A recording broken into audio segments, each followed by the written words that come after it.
Thank you for being here tonight. This is Way North Sleep Lab, a quiet space for sleep stories, gentle visualizations, and peaceful journeys into rest.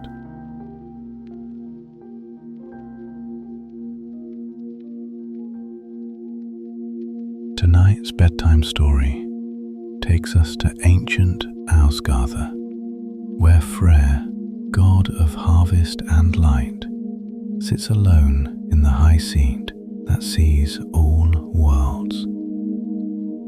Through falling snow and flickering firelight, he glimpses a radiant maiden across the frozen giant realm and falls into deep longing. His loyal companion, Skirnir, journeys through pine forests and over the Rainbow Bridge, carrying hope through a landscape of stone, silence, and starlight.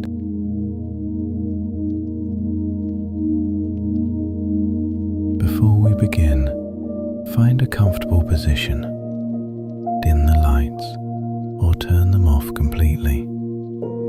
Close your eyes when you're ready. There's no pressure here, no expectations, just calm.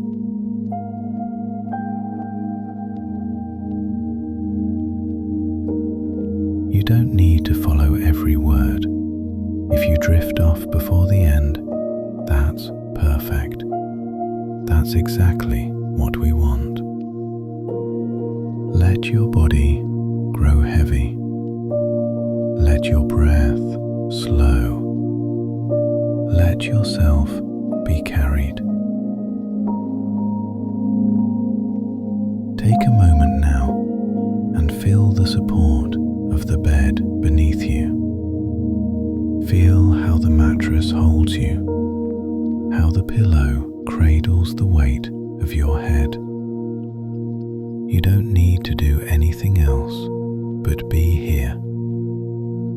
Now, gently bring your attention to your breath. Breathe in slowly through your nose, filling your lungs with calm, cool air, and breathe out through your mouth, releasing, letting go. With each breath out, you release a little more. A little more tension leaves your body. Breathe in peace.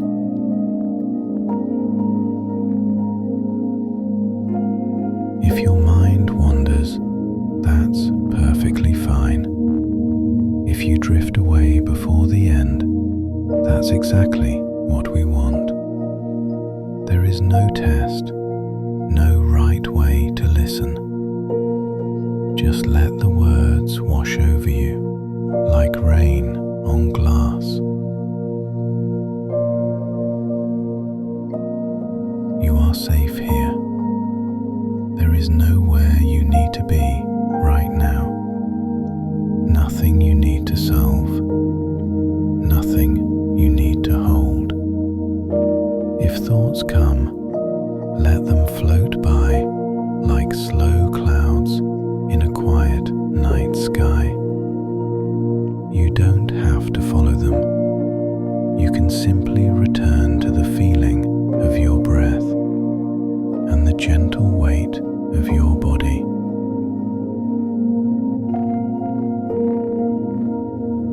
In this moment, you are safe.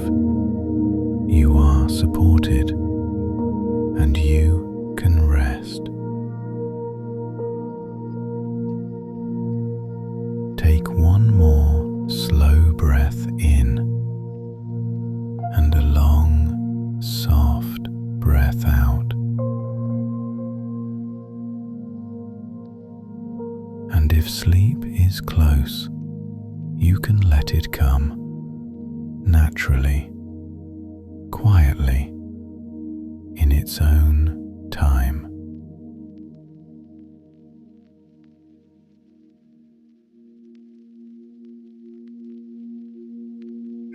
let's turn to tonight's story. Tonight's story takes us to Freyr. Who is he, you might ask? Freyr is one of the most important gods in Norse mythology. He is a Vanir god, one of the older group of deities associated with fertility, prosperity, and nature, as opposed to the Aesir, the warrior gods like Odin and Thor. He's the son of Njord, god of the sea and seafaring, and the brother of Freyr, goddess of love and magic. After the war between the Vanir and Aesir, Freyr came to live in Ásgarðr as part of a peace exchange. What he represents: fertility and harvest. He ensures good crops and abundance. Peace and prosperity. Unlike many Norse gods associated with war, Freyr brings peaceful plenty. Sunshine and rain. He controls weather favorable to growth. Virility and sacred kingship. Many Swedish kings claimed descent from him. His possessions are Gullinbursti, a golden boar that can run faster than any horse, even through air and water, and whose bristles glow in the dark. Skíðblaðnir, a magical ship that always has favorable wind and can be folded up to fit in a pocket. His father's sword, a blade that fights by itself, which he gives away to Skirnir in the story, leaving him weaponless at Ragnarok. Alfheimr, he rules this realm of the light elves. His character is generous, life-affirming, and connected to growth and vitality, the opposite of destructive war gods. He's handsome and desirable. But the Skirnismal story shows his vulnerability. He becomes so lovesick that he wastes away, demonstrating that even gods of fertility and life can be undone by longing. His fate. At Ragnarok, the end of the world, is that he fights the fire giant Surtr, but loses because he no longer has his sword, having traded it for love. Now, let me tell you a story about Freyr. Freyr sits alone in Hlidskjalf, the high seat that sees all worlds. The hall around him breathes with warmth, carved beams dark with age. Smoke from the central hearth rising in slow spirals toward the roof hole where winter light falls pale and distant. The wooden throne beneath him is worn smooth by countless years. The armrests, shaped by divine hands, long before his time. He does not move. His fingers rest against the ancient oak, feeling each groove, each slight imperfection in the grain. Outside, snow lies deep across Ásgarðr, muffling sound, softening edges. The air through the smoke hole carries the scent of pine and cold stone. Somewhere, a door creaks on iron hinges. The fire pops, settling into itself. Freyr's gaze travels across the 9 worlds. He sees mountains clothed in ice, rivers frozen mid-flow, the dark forests of Midgard, where wolves move like shadows between the trees. He sees the halls of other gods, their fires burning low in the afternoon dimness. He sees the ocean, grey and restless beneath winter clouds. And then his sight falls upon Jotunheimr. The realm of giants unfolds before him, vast and cold and crystalline. Mountains rise like the bones of the world itself. Glaciers gleam in weak sunlight. And there, in a clearing surrounded by ancient pines, stands an enclosure. The fence is tall, hewn from timber that has weathered centuries of frost. Beyond it rises a hall, its roof thick with snow, its walls radiating a subtle, silvered light. A door opens. She emerges. Gerðr, daughter of the giant Gymir. The light that shimmers from her arms transforms the winter afternoon.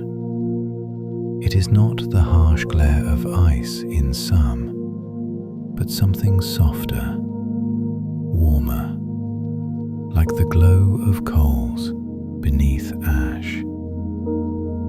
As she moves across the snowy yard, the radiance follows her, touching the fence posts, pooling in her footprints, casting faint golden shadows on the snow. Freyr's breath catches, his chest tightens, a feeling both sharp and sweet, like the first thaw after endless winter. He watches her pause at the threshold, her head tilted as if listening to something only she can hear. The wind stirs her hair, lifts the edge of her cloak. Then she turns back inside, and the door closes, and the light fades. But the longing remains.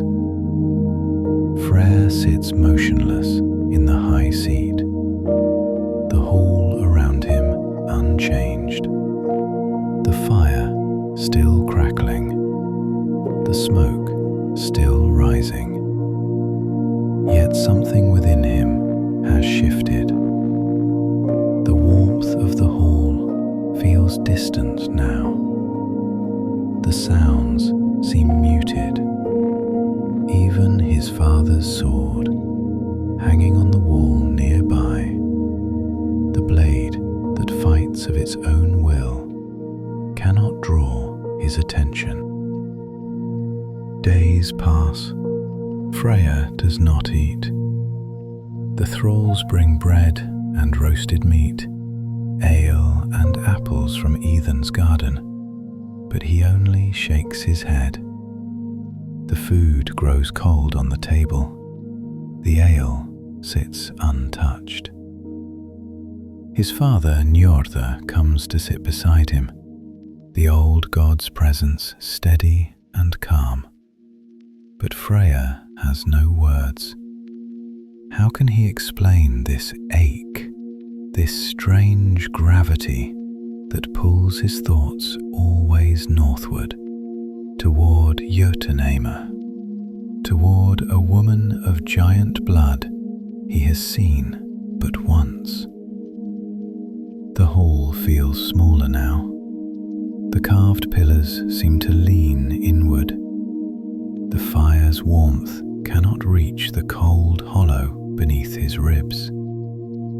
He watches shadows move across the floor, listens to the wind outside, counts the slow passage of hours by the changing angle of light through the smoke hole.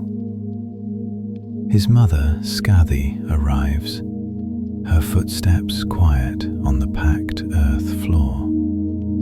She moves like the winter itself, graceful and inevitable. She sits across from him, saying nothing, her eyes glacier blue and ancient, studying her son's face. Finally, she speaks, her voice low and textured, like wind over snowfields. What troubles you? Freyr cannot answer. Njordr sends for Skirnir. The young man comes at dusk, his cloak dusted with snow from the journey across Ásgarðr. He is Freyr's companion, trusted and loyal, a mortal given the gift of dwelling among gods. His face is weathered from travel, his hands strong and steady. He carries no weapon but a simple knife at his belt, and his eyes hold the clear, direct gaze of one who has walked many roads. He approaches the high seat, kneels on one knee before Freyr.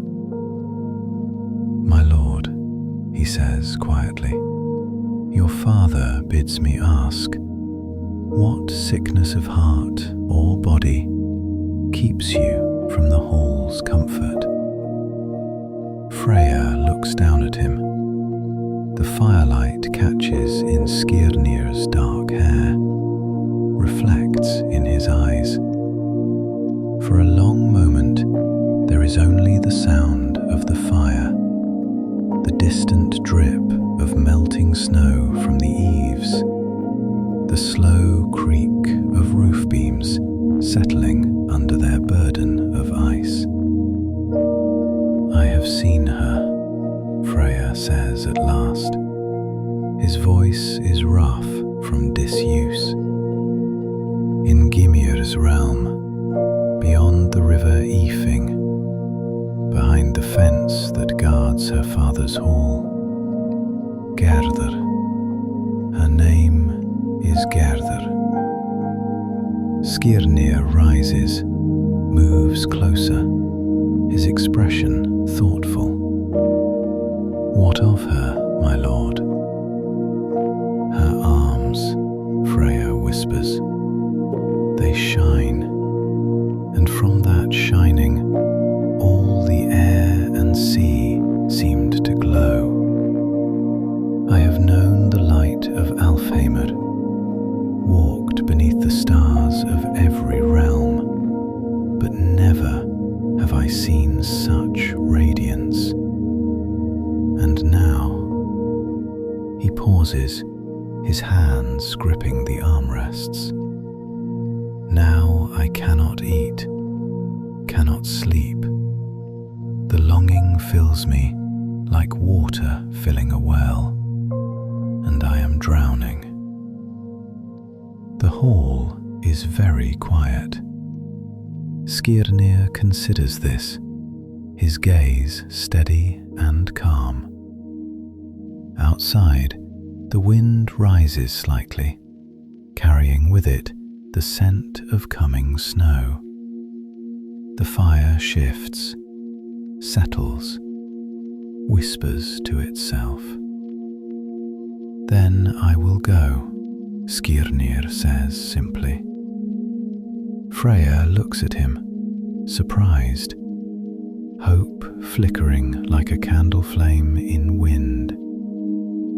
"Go?" "To Jotunheimr, to Gerðr. I will carry your words to her, make your suit, and bring back her answer. Skirnir's voice is firm, though gentle. You cannot remain thus, my lord.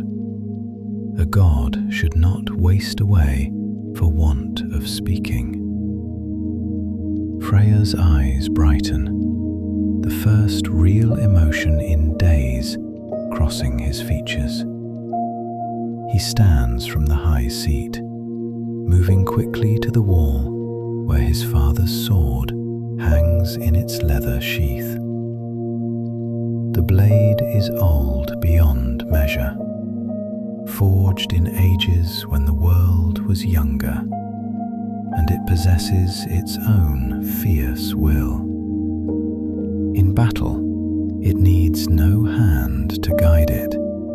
It leaps and strikes and defends of its own accord. He lifts it down, feels the weight of it, the subtle vibration of the power contained within the steel. Take this, he says, offering it to Skirnir. The road through Jotunheimr is perilous. Giants do not welcome God's messengers kindly. This blade will protect you. Skirnir accepts it with both hands, the sword heavy and warm despite the winter cold. He feels the life in it, the whispered promise of violence held carefully in check. And take my horse, Freyr continues, moving toward the hall's side door. He knows the roads between worlds will carry you swift and sure through darkness and flame alike. They step outside together. The cold embraces them immediately, crisp and clean. The horse waits in the yard, his breath steaming in the twilight. He is tall and dark, his coat glossy even in winter, his eyes intelligent and calm. He stamps once, a soft sound in the snow, and turns his head towards Skirnir as if in recognition. Skirnir strokes the horse's neck, whispers a greeting, then swings up into the saddle. The leather creaks softly. The horse shifts beneath him, ready. Freyr looks up at his friend, his servant, his messenger. In the fading light, his face shows both hope and fear. Tell her, he begins, then stops. Tell her what you will. You know my heart, Skirnir. Speak for me as you would speak for yourself. Skirnir nods once, a solemn gesture of understanding. Then he turns the horse toward the north, toward the gates of Ásgarðr, toward the long, cold road that leads into the realm of giants. The horse moves forward, hooves muffled in snow, and the darkness gathers around them like a cloak.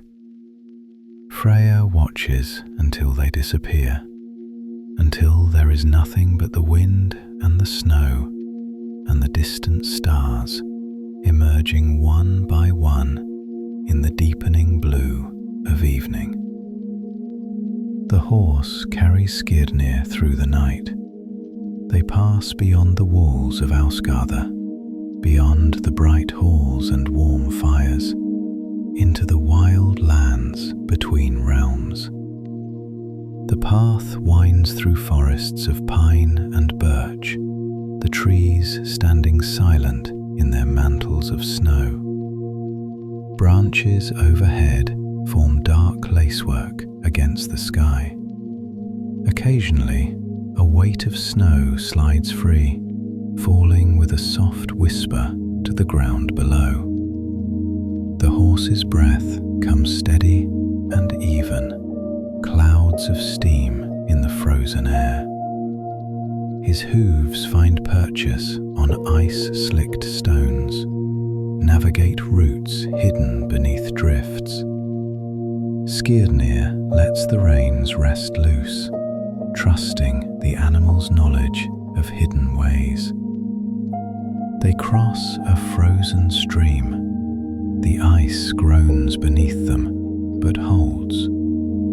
On the far bank, an owl calls, a low, hollow sound that echoes among the trees. Then silence returns, thick and muffling, broken only by the quiet rhythm of the horse's movement. Hours pass. The stars wheel overhead, cold and distant. The moon rises half full, casting silver light across the snow. Shadows deepen and shift. The world seems empty of all life save themselves.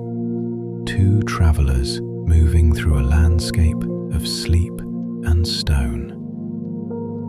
Before dawn, they reach the Bifrost. The rainbow bridge shimmers in the pre-dawn darkness, its colours muted but still visible.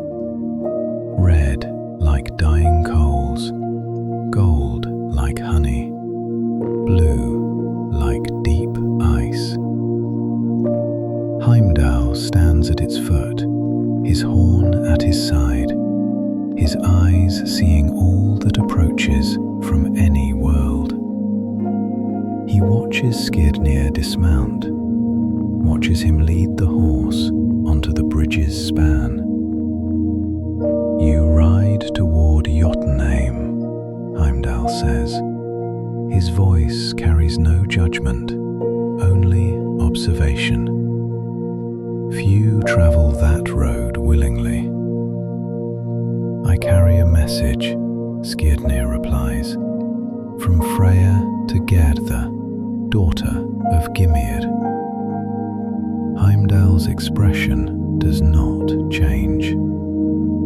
The giants will not welcome you. Gymir's hall is guarded by hounds. His servants are fell and fierce. And Ásgarðr herself, he pauses.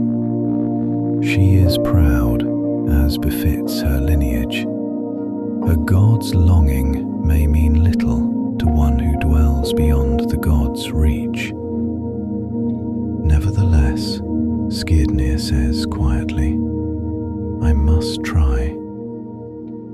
Heimdall nods once, steps aside. Then go with what protection I can offer, which is only this: I will watch for your return. If you do not come back within 9 nights, I will sound the horn. Skirnir touches his brow in thanks, remounts, and urges the horse forward onto the bridge.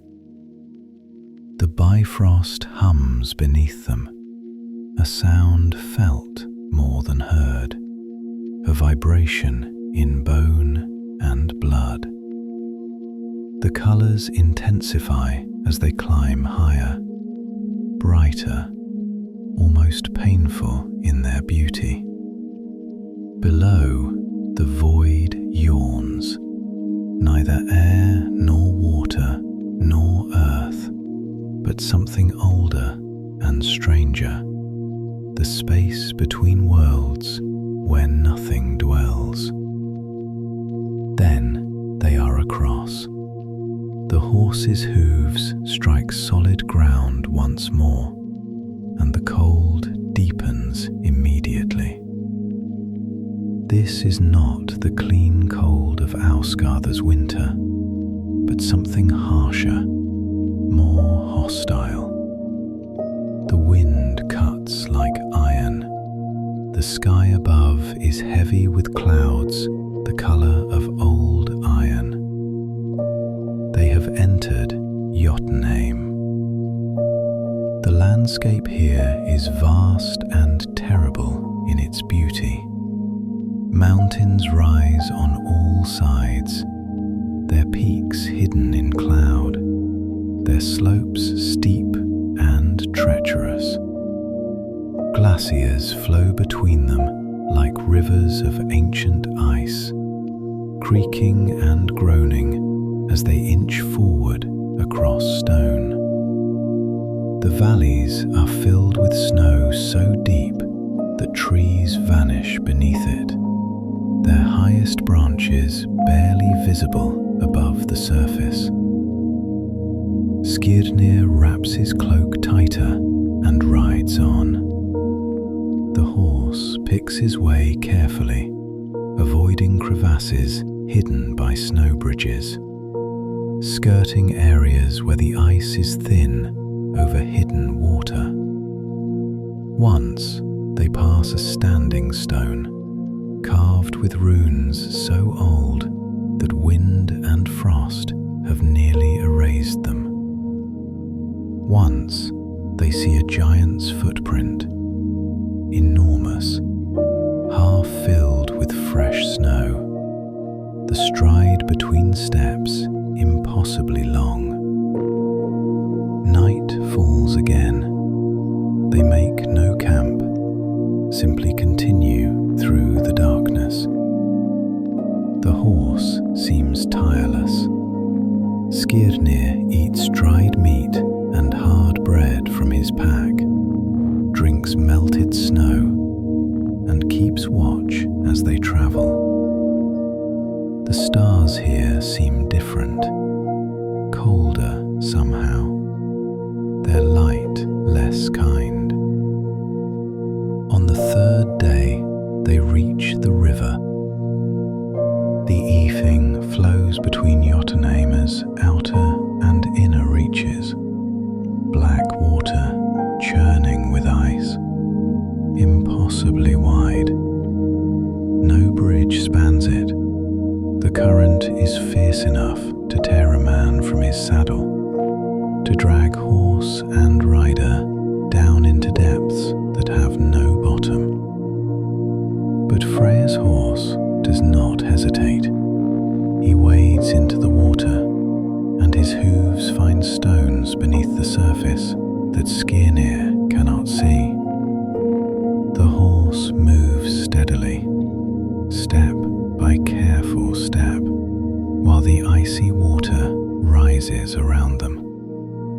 It reaches Skirnir's boots, his thighs, his waist. The cold is shocking, stealing breath, turning muscles rigid. But the horse continues, and then they are rising again, the water falling away, until they scramble up the far bank and stand dripping on solid ground once more. Skirnir's teeth chatter. Ice forms immediately on his cloak and the horse's coat, but they are across. Before them lies Gymir's territory. The land here is quieter, more contained. The mountains draw back slightly. Pine forests cluster in valleys, and ahead, through a screen of trees, Skirnir glimpses a clearing. They approach slowly. The trees thin, and the enclosure comes into view. It is exactly as Freyr described, a fence of tall timber, each post hewn from a single tree, weathered by centuries but still strong. The gaps between the posts are too narrow for a man to slip through.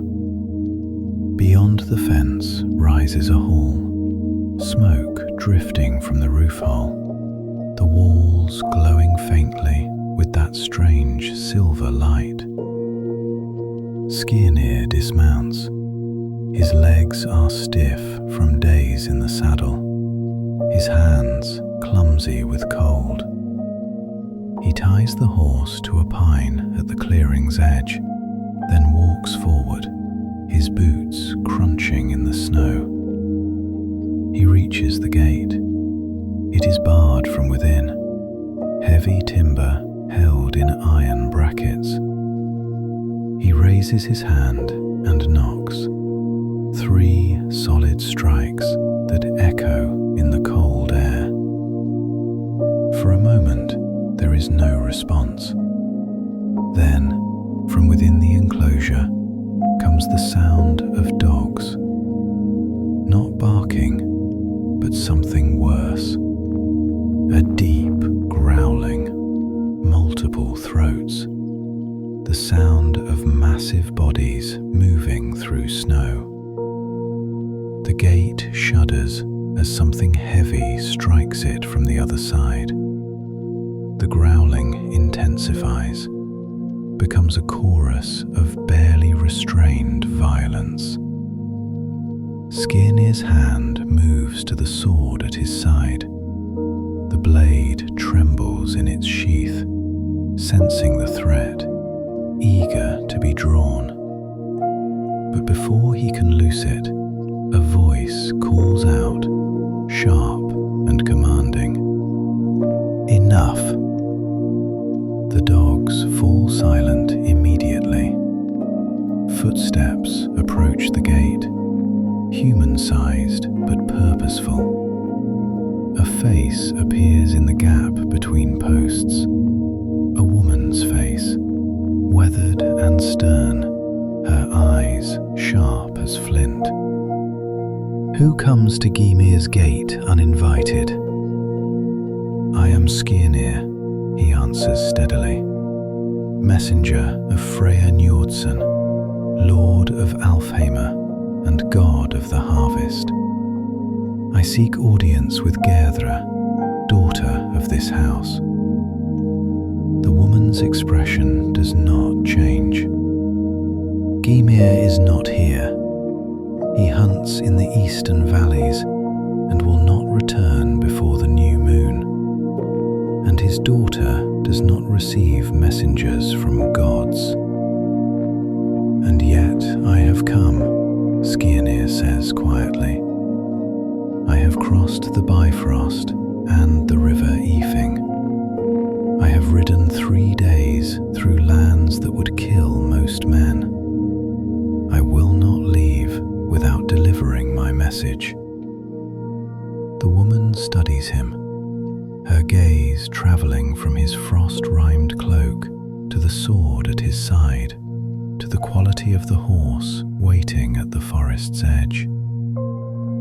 Finally, she nods. Wait.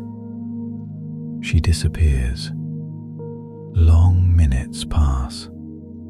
Skirnir stands in the snow, his breath steaming, listening to the silence. The dogs do not growl again, but he can sense them, waiting, watching. The hall's smoke drifts across the clearing, carrying the scent of pine and something else, something sweet and unfamiliar. Then the gate bar lifts. The heavy timber swings inward, revealing the woman once more. Behind her, the yard opens up. Packed snow, outbuildings, the hall itself with its glowing walls. And in the hall's doorway stands Ásgarðr. She is tall as Skirnir himself, and even in the weak daylight, her arms shimmer with that strange radiance. Her hair is the colour of frost on gold. Her eyes are grey as winter ice. She wears a simple dress of undyed wool, a cloak of white fur, and she regards Skirnir with an expression of mild curiosity mixed with something harder. something that might be disdain.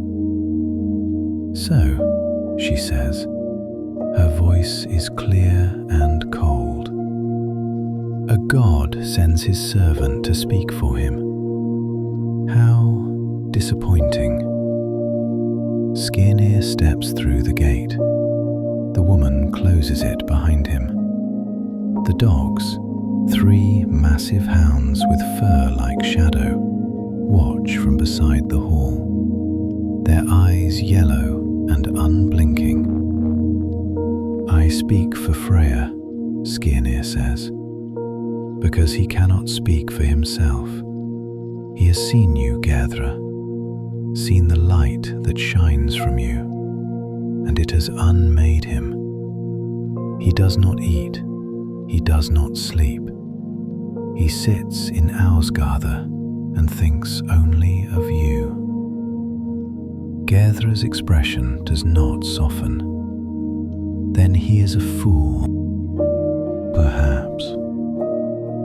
Skirnir moves closer, not threatening, but steady. "But he is a god who offers you gifts beyond measure. I bring you apples from Ethan's garden, 11 golden fruits that grant youth eternal. I bring you Draupnir, Odin's ring, that drips 8 new rings of equal weight every 9th night.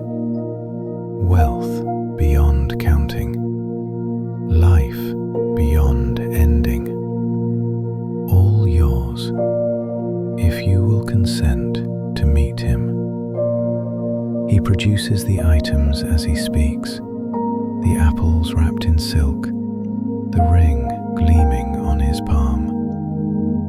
Gerðr looks at them without interest. "I have no need of apples.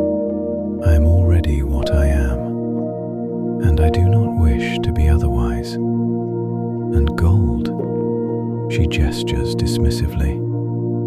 "My father's hall has gold enough. The mountains here are full of it. I will not trade my freedom for treasures I do not want."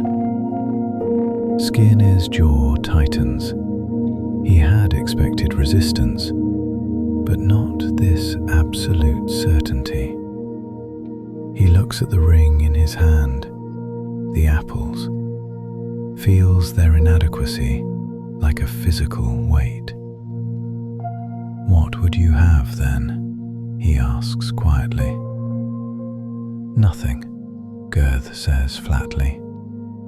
"I would have nothing from gods who think gifts can purchase what should be freely given, or not at all."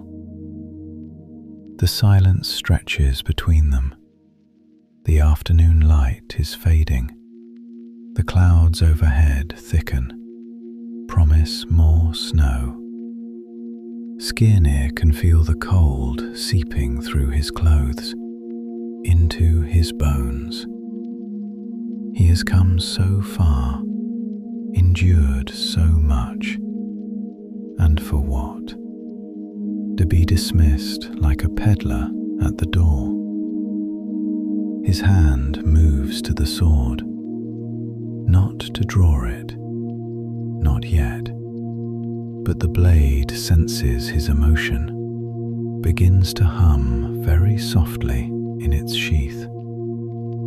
Gerðr's eyes flick to it, narrow slightly. "You would threaten me?"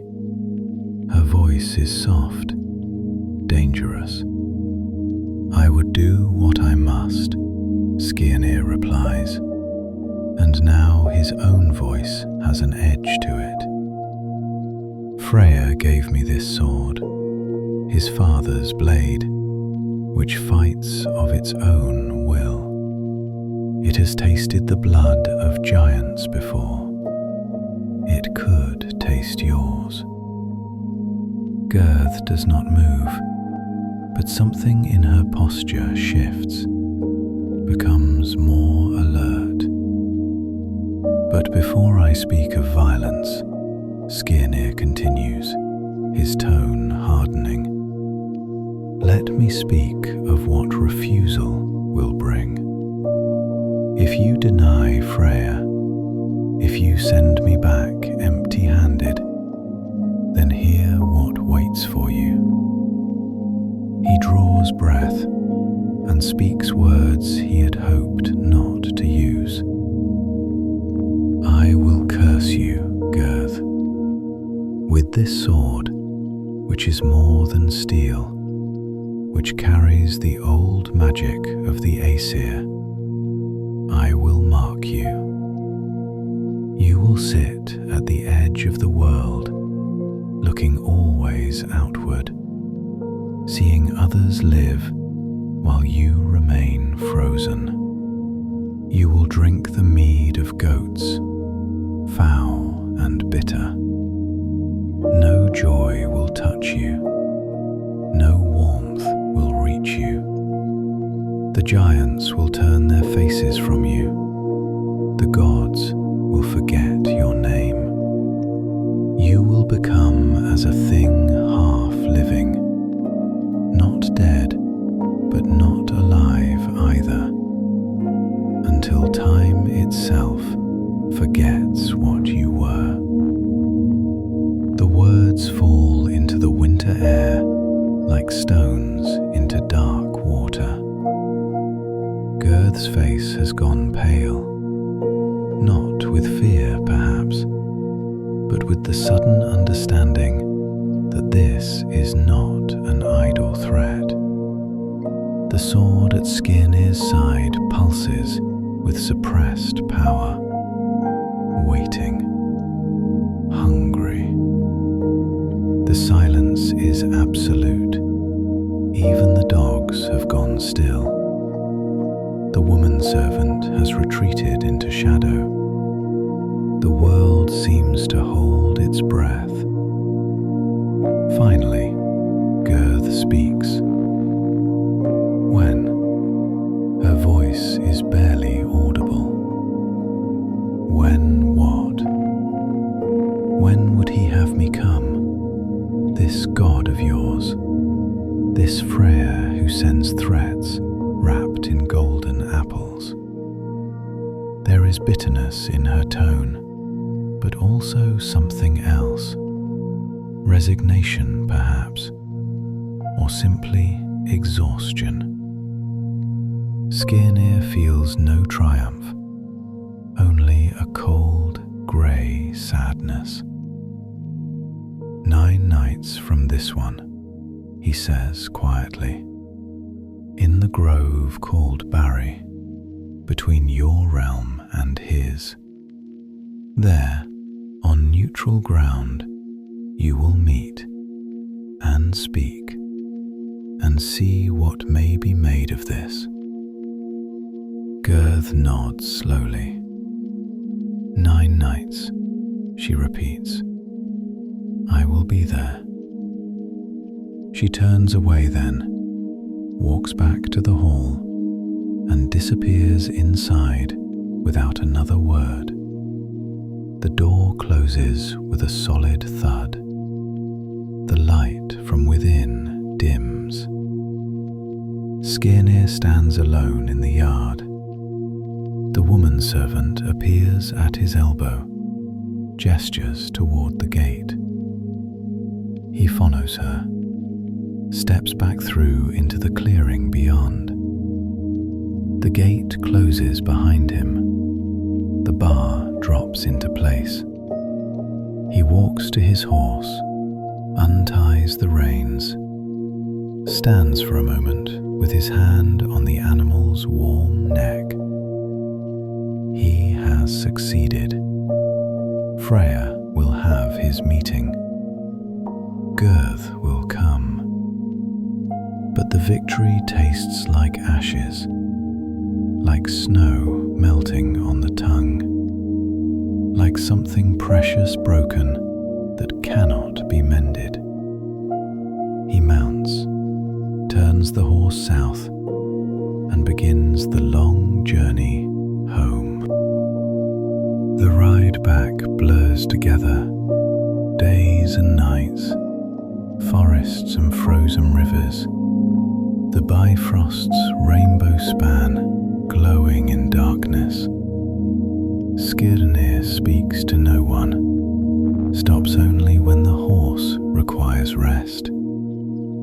The sword at his side is silent now, its hunger satisfied, but he can still feel the weight of the words he spoke. Curses are dangerous things. They shape the world, bind fate, create futures that might otherwise never come to pass. He wonders what he has done. In Ásgarðr, Freyr waits. He stands at the hall's entrance, watching the road, and when he sees Skirnir approaching through the twilight, he runs forward. His face is wild with hope and fear mingled together. Will she, tell me? Skirnir dismounts slowly, every muscle aching. He looks at his lord, his friend, and sees the desperation there like an open wound. She will come, he says simply, 9 nights from now, in Barry Grove. Freyr's expression transforms, joy flooding through him like light through water. He laughs, actually laughs, a sound foreign and wonderful. He grips Skirnir's shoulders. 9 nights, only 9 nights. How can I wait so long? Each night will be a year, each day an age. But Skirnir is already turning away, leading the horse toward the stables, and Freyr's words fade behind him as he walks into the gathering darkness.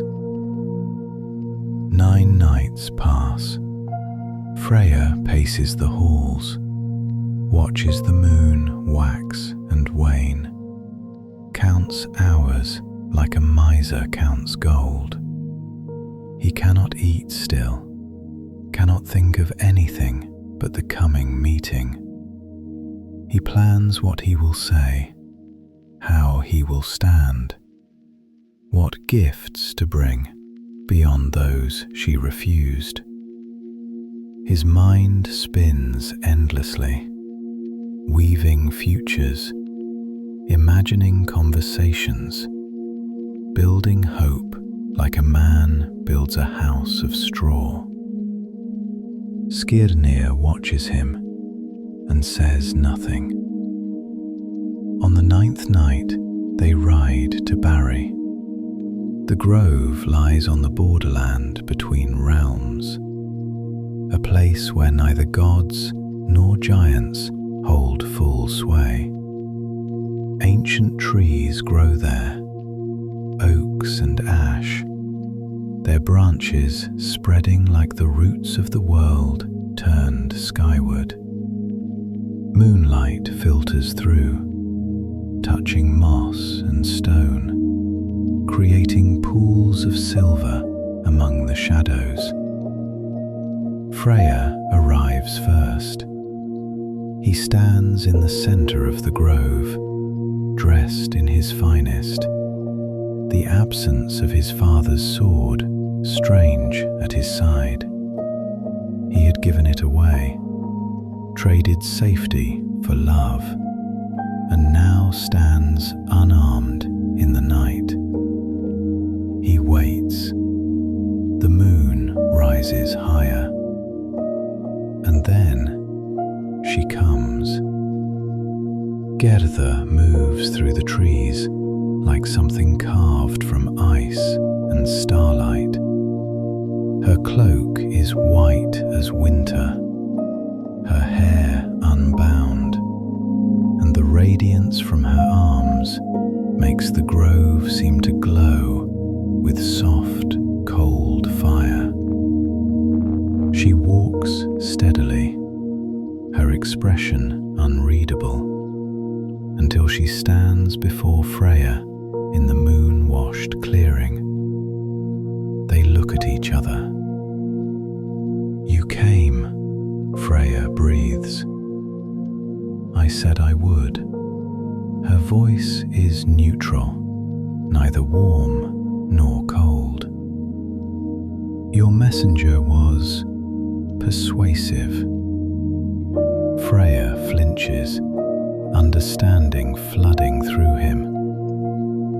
What did he? It does not matter. Gerðr cuts him off gently. "I am here. You are here. Let us speak and see what truth lies between a god's longing and a giant's daughter." And so they speak, quietly, carefully, like two people walking on ice that might crack at any moment. Freyr tells her of the moment he saw her, how the light from her arms had seemed to illuminate something within himself he had not known was dark.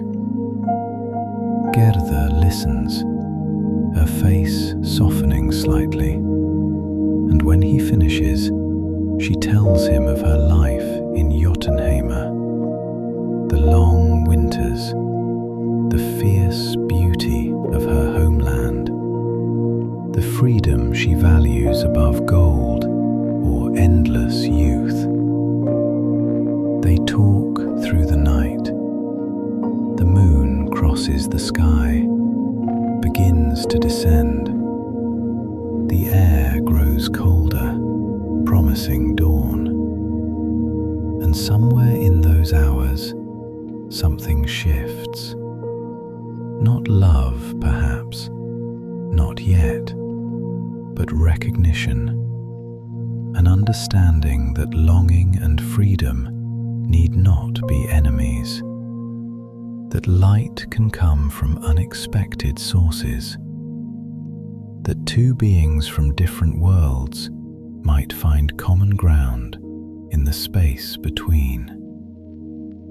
When dawn begins to pale the eastern sky, they part. No promises made, no vows spoken. But when Gerðr turns to leave, she looks back once, and something in her eyes might be the beginning of warmth. Freyr watches her disappear among the trees.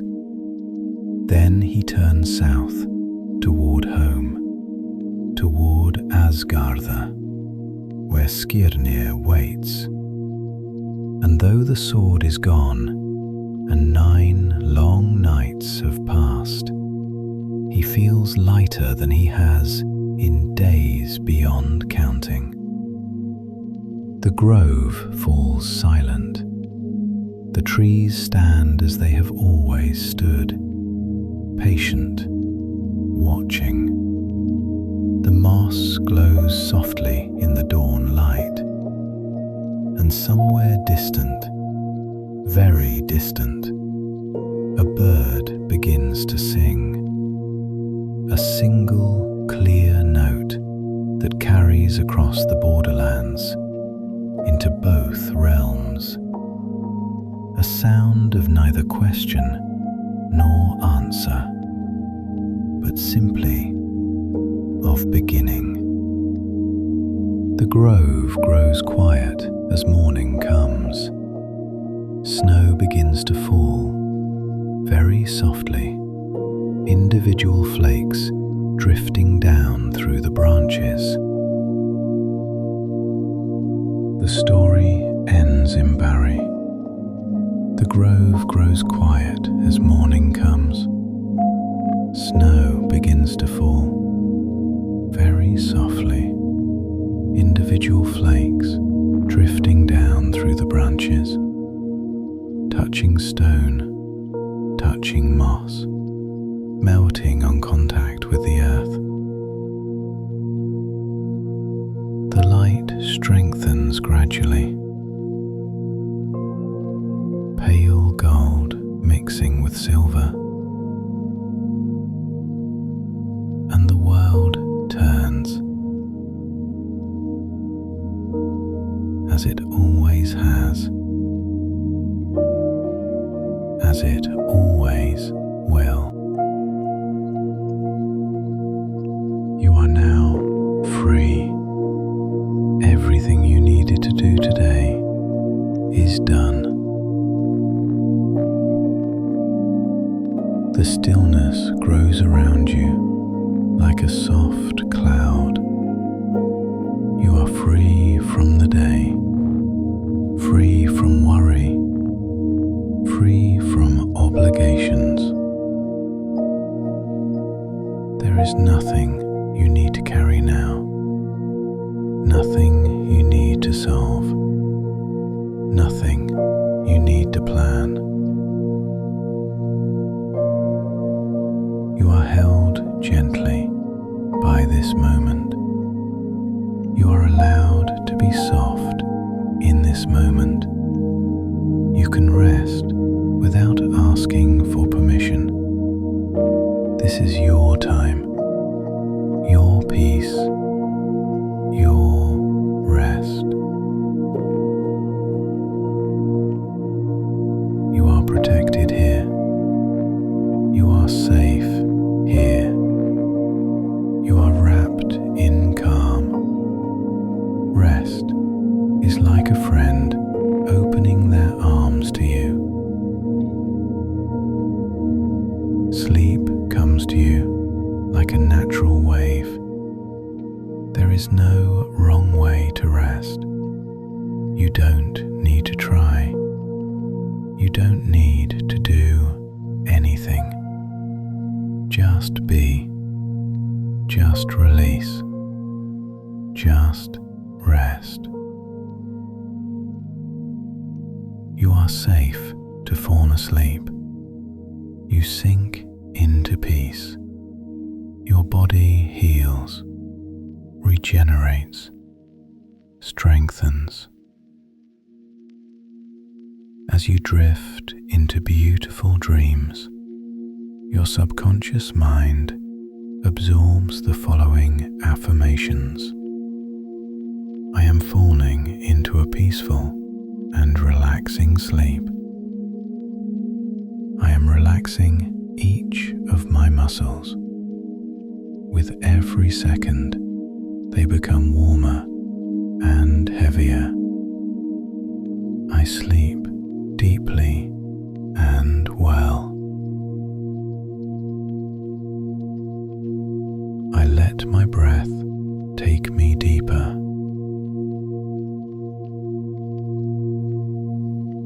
I dream of beautiful places. My body is completely relaxed. My mind is safe.